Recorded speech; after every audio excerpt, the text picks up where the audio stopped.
Hi friends, എല്ലാവർക്കും ഉപ്പും പുളിയും കുക്കിങ്ങിലേക്ക് സ്വാഗതം. ഇന്ന് നമുക്ക് ടേസ്റ്റി ആയിട്ടുള്ളൊരു മുട്ടക്കറി ഉണ്ടാക്കാം. അത് ഒരു മഞ്ഞ നിറത്തിലുള്ളൊരു കറിയാണ്. മുളക് പൊടി അധികം ചേർക്കുന്നില്ല. കുരുമുളക് പൊടി, പച്ചമുളകൊക്കെയാണ് എരിവിന് ചേർക്കുന്നത്.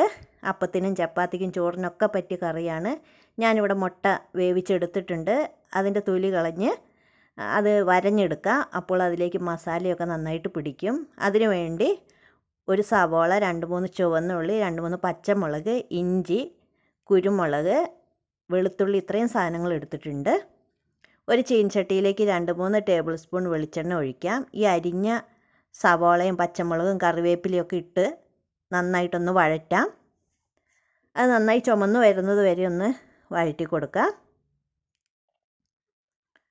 ഒന്ന് ചുമന്ന് വരുമ്പോൾ ഇഞ്ചി ചതച്ചത്, വെളുത്തുള്ളി, കുരുമുളക്, ഇത്രയും സാധനങ്ങൾ ചതച്ചത് ചേർത്ത് കൊടുക്കുക.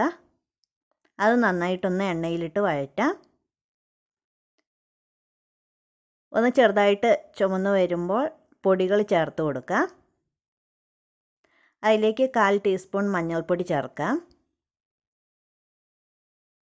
1/4 ടീസ്പൂൺ മഞ്ഞൾപ്പൊടി ചേർക്കാം. പിന്നീട് 1/2 ടീസ്പൂൺ മുളക് പൊടി ചേർക്കാം. ഞാൻ ഇതിൽ മല്ലിപ്പൊടി ചേർക്കുന്നില്ല. അത് നന്നായിട്ടൊന്ന് എണ്ണയിലിട്ട് വഴറ്റുക. ഒരു 30 സെക്കൻഡ് ഇങ്ങനെ വഴറ്റിയാൽ മതിയാകും.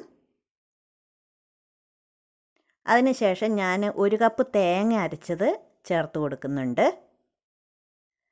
തേങ്ങ അരച്ചത് ചേർത്തിട്ട് ഒരു 2 മിനിറ്റ് ഇതുപോലെ ഒന്ന് ഇളക്കി കൊടുക്കണം. ഒരു 2 മിനിറ്റ് ഇളക്കിയതിന് ശേഷം അതിലേക്ക് 1 കപ്പ് വെള്ളം ഒഴിക്കുക. ആവശ്യത്തിന് ഉപ്പ് ചേർക്കുക. അതൊന്ന് ചെറുതായിട്ട് തിളച്ച് വരുമ്പോൾ മുട്ടകൾ അതിലേക്ക് ചേർത്ത് കൊടുക്കാം. മുട്ട 2 കഷ്ണമാക്കി മുറിച്ചതിന് ശേഷവും നമുക്ക് ചേർക്കാം. ഞാനിവിടെ മുറിക്കാതെയാണ് ഇടുന്നത്. നന്നായിട്ടൊന്ന് തിളച്ച് പാകം ചാറാകുമ്പോൾ നമുക്ക് വാങ്ങാം. ഇപ്പോൾ നമ്മുടെ മുട്ടക്കറി ഇവിടെ റെഡി ആയിട്ടുണ്ട്. Thank you.